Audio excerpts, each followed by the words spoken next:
Voter fraud, if you don't know, is the reverse racism for stealing elections.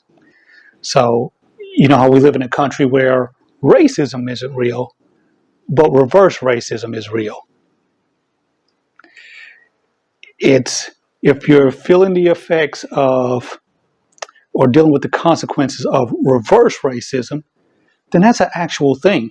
But it can't be a thing since racism doesn't exist.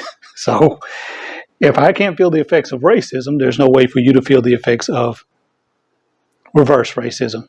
Same thing for voter fraud and voter suppression, because what they've done is gerrymandering.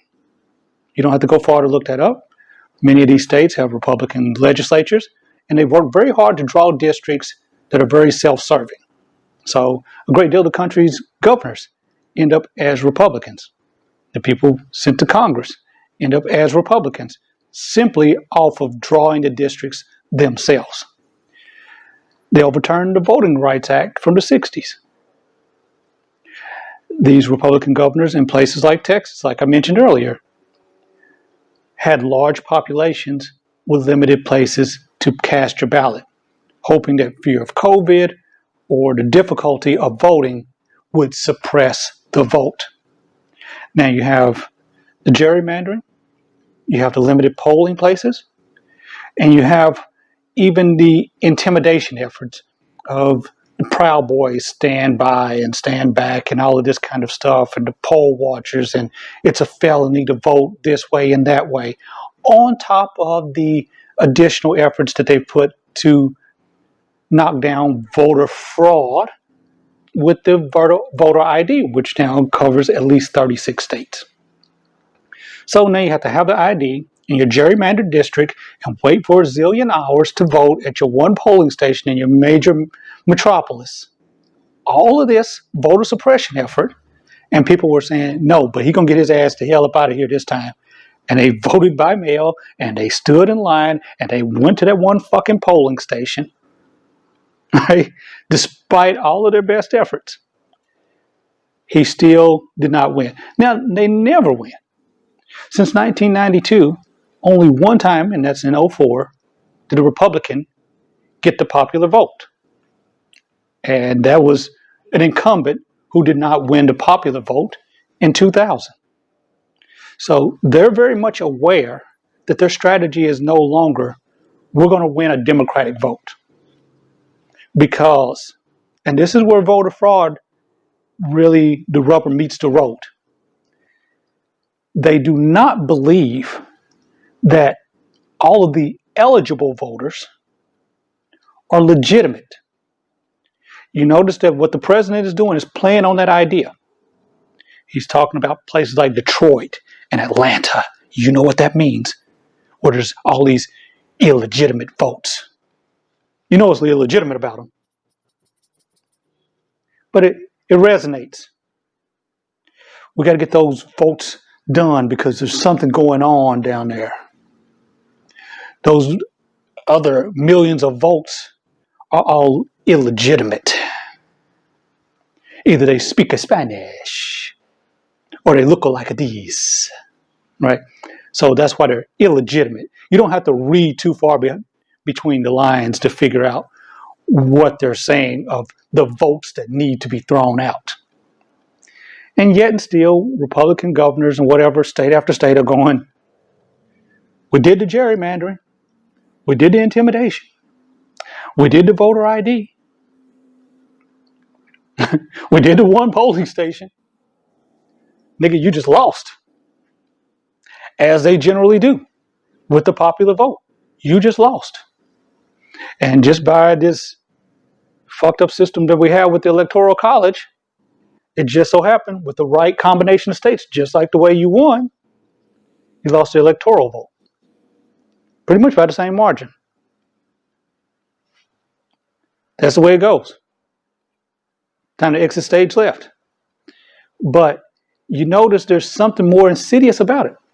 The election has been stolen by the person with the most votes. Where they do that at? The election is stolen by the person with the most votes. This is a democracy. Yet, if you get the most votes, like Gore did in 2000, like Hillary did in 2016, and you become the president, you stole the election. More people voted for you in a democracy. And if you go into the White House, you stole the election. Biden has 6 million more votes, and he stole the election. That is a legitimate argument in tens of millions of people's minds, that you can have the most votes, and in order for you to win, you stole it. Because they are so used to having fewer votes in a democracy and going into office that it's an expectation, because it's been going on since 92. We're going to get the least votes.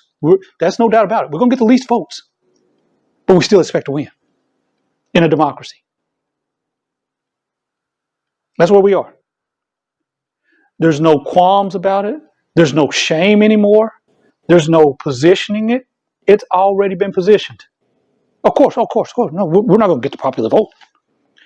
They show representative after representative after representative in the Conservative Party mentioning popular votes out. Trump just said it a few months ago. Popular votes out. They don't even work on the popular vote. They're not even. That's why they don't even petition most Americans. They just strategically try to work the Electoral College, try to manipulate that. Now he stack the Supreme Court. That's where he's going to try to win it. They're not trying to win by votes. They are not trying to win by votes. So the will of the people be damned in this democracy. Now you think of how mad these people are going to be when he has to concede or get ushered out the White House.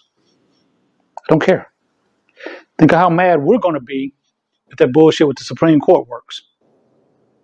If another Republican goes into the White House again without the popular vote, without the will of the American fucking people. Try to govern under those circumstances. You barely president last time with just Electoral College. You don't have either, and you're going to be president? He doesn't care. He thinks he's just going to rule autocratically anyway. You won't. You think the streets and everything were bad these past couple of months. Only thing calmed it down was the election coming.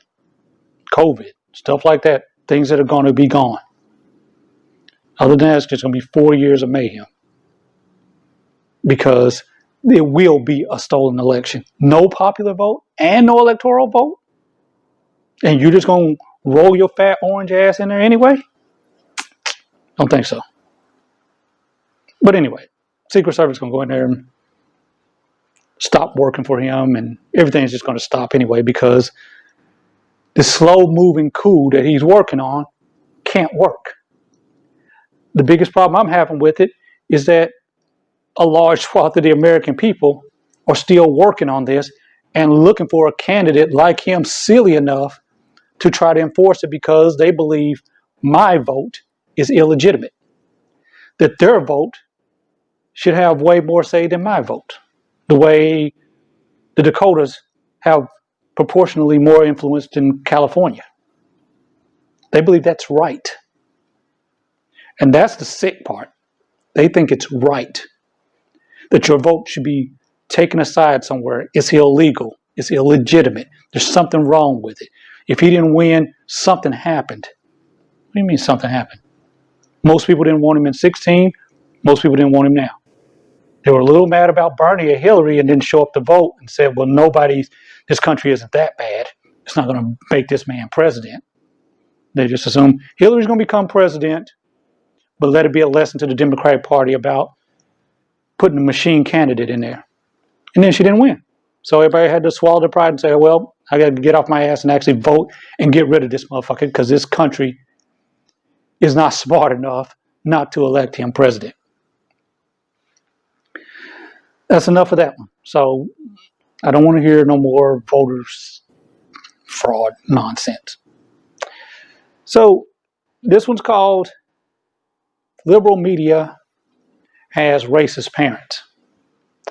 And the reason I want to address that, because a great deal of this mess we're in is due to the liberal media. Earlier this year, they spent a lot of time giving credence to the argument about the pandemic versus the economy. And back then I said, hey, I want a moratorium on the word economy because it's a false choice. The government can subsidize this all the way through. That's how Mitch McConnell has been reelected and got away without putting any money into the economy. The bill that Nancy Pelosi passed back in May, ignored. Those negotiations with the White House were fake. The president wanted to be seen doing something, but not actually do anything. So that's the way it went. Still costing the election because people are legitimately hurting, but they don't seem to realize that they got tricked into going, we need to get back to work. No, you need money to pay your bills so that you can stay safe. You don't need to work. You need money. And they could have provided the money. But instead of putting the pressure on them, you put the pressure on the Democrats to open up and help you spread the virus. So here we are. It's just the flu. No, it's not. It'll go away. No, it didn't. You were completely wrong about every single fucking aspect of it. Here we are in a surge. And we went to visit your family on Thanksgiving, so we're going to have a surge on the surge. And then people that didn't go out for Thanksgiving or did go out for Thanksgiving, we're going to go out Christmas, and then we're going to have a surge on the surge on the surge. What does that mean in layman's terms? Hospitals are full. There won't be beds for other things. Other things will be set aside as they deal with COVID. Nurses and doctors are getting sick and dying. They're reaching a breaking point. Half of them have PTSD from dealing with this. You don't care. And that's fine. But here we are. And this is why no one should listen to you. Because you were wrong. And he was wrong about every single thing. COVID, COVID, COVID. Watch after the election. They stopped talking about it. No, after the election, they knew they had a new president. They didn't have to do this bullshit, liberal media, of acting like there's two sides to the fucking pandemic. That the job of the pandemic, of this virus, was to hear out the side that didn't want to wear a mask. That to hear out the side that wanted to go back to work. The virus doesn't give a shit about none of that. It didn't work in Sweden. It didn't work in South Dakota. But the liberal media and their bullshit nonsense of playing both sides have a voice got us in this mess. Covering Trump in 15 and 16 got us in this mess. Running his rallies got us in this mess. This is definitely a lesson for them to stop pretending two sides are equal. There's right and there's wrong. Period. And you, in the liberal media, your first job is to tell the facts.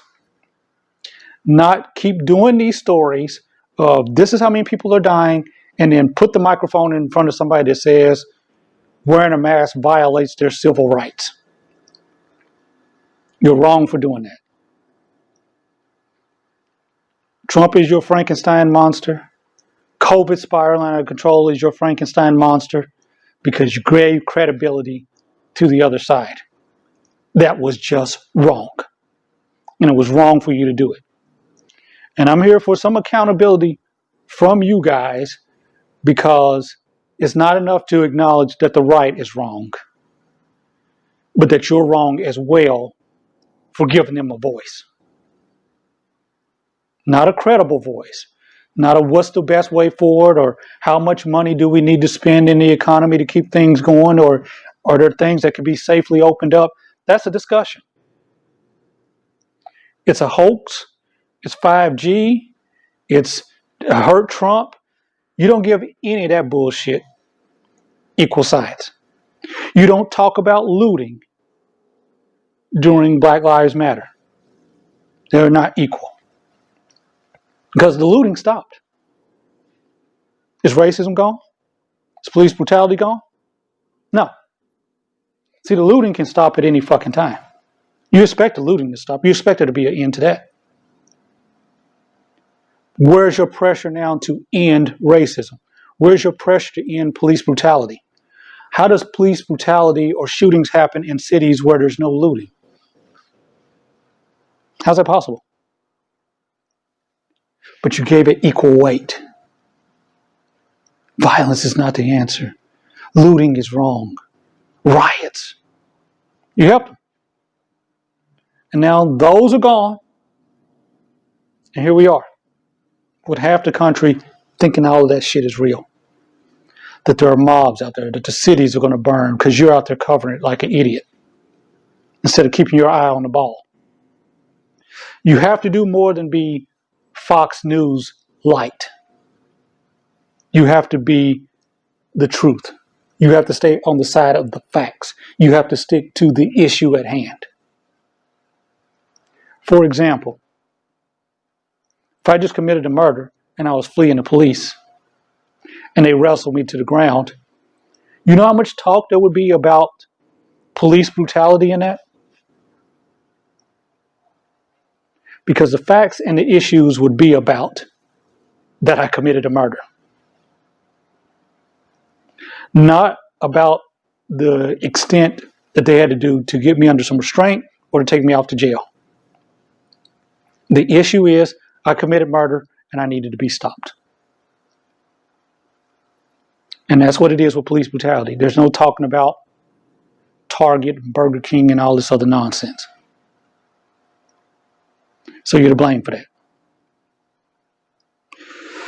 I think that's about all I have because I haven't been on for a while and I wanted to kind of roll all of these things together. Had something I wanted to go over, but can't quite remember. At any rate, there you have it. Food for thought. My 2 cents. Have a great day.